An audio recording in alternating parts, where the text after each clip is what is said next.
Ça brûle. Des chasseurs viennent d'incendier la zone pour récupérer un iguane.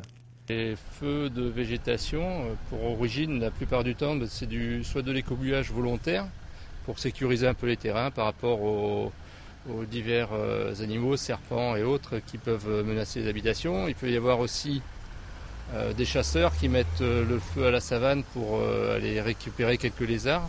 Et il peut y avoir également des imprudences, comme par exemple de brûler des ordures à proximité de zones à forte végétation et surtout sèche, comme ça va bientôt être le cas.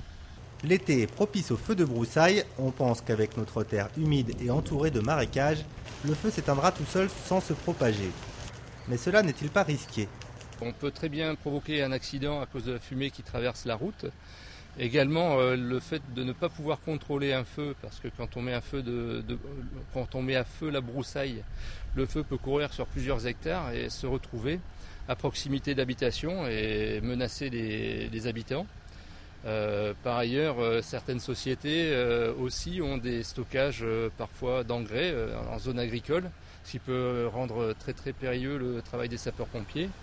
De même, lorsque le feu est mis sous des lignes à haute tension, celles-ci peuvent être détendues par la chaleur et mettre les pompiers en danger au moment où ils vont attaquer à l'eau, évidemment, le sinistre.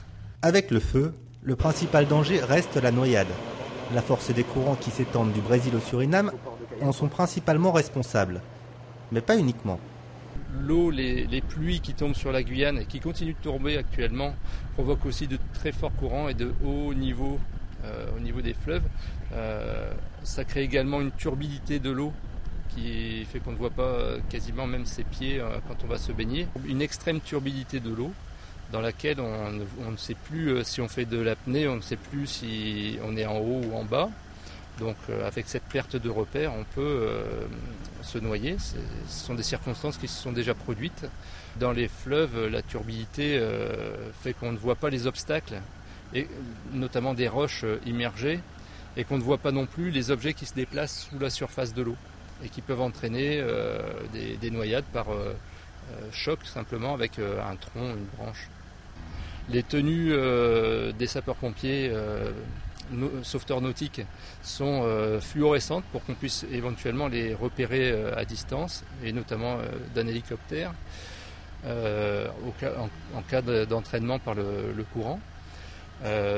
Ceci étant, l'intervention reste particulièrement périlleuse puisque nous nous mettons lors des interventions en situation d'être nous-mêmes victimes d'une branche sous la surface de l'eau ou d'une piqûre d'un poisson ou d'une morsure, tout simplement.